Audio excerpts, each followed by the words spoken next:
I've been reading about Francis Xavier, and his life is just, astonishing when you think about it. Really? Francis Xavier? Refresh my memory.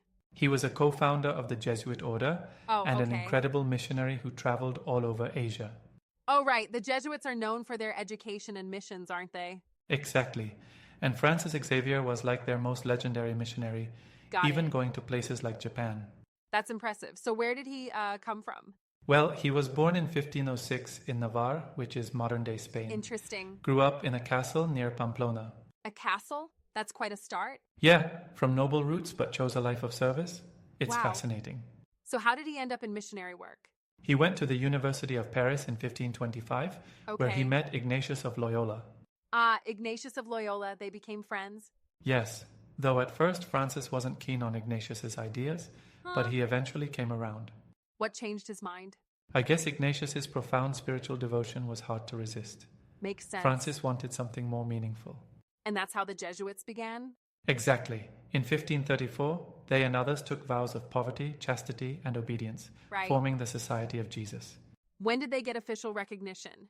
In 1540, Pope Paul III recognized them. Gotcha. So Francis decided to become a missionary? Yes, he was passionate about spreading the gospel. In 1541, he set sail for India. India must have been a huge change. Absolutely. He arrived in Goa in 1542 and began working with locals, I see. educating and baptizing the poor. Did he learn the local languages? Yes, he immersed himself fully, living among them Impressive. and learning their languages. That's real dedication. Where else did he go? From India, he went to Malaysia and Indonesia, preaching and Wow. setting up missions. He was really committed. Definitely. Then in 1549, he went to Japan, No one of the way. first missionaries there. How did he handle the cultural differences? He admired the Japanese for their discipline and adapted Ah. his approach accordingly. Did he find success? Yes, though it wasn't easy. He managed to Right. win converts. And what about China? He aimed to go there, believing it was key, but he Makes fell sense. ill and died before reaching it. That's such a shame. I know. He died in 1552 on an island near China. So sad. It's a tragic end. He must have faced so many challenges. Oh, so many. Language barriers, cultural differences, opposition, but he Tough. persevered. But don't you think imposing Christianity on other cultures could be problematic? That's a fair point. It's Yeah. important to consider the impact on local traditions. Exactly, it's complicated. For sure.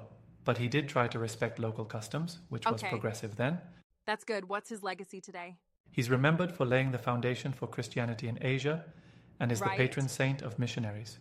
That's a significant contribution. Indeed, his writings give insights into his experiences and dedication. Interesting.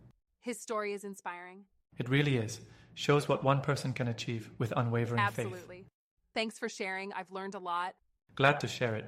His life is Yeah. truly fascinating.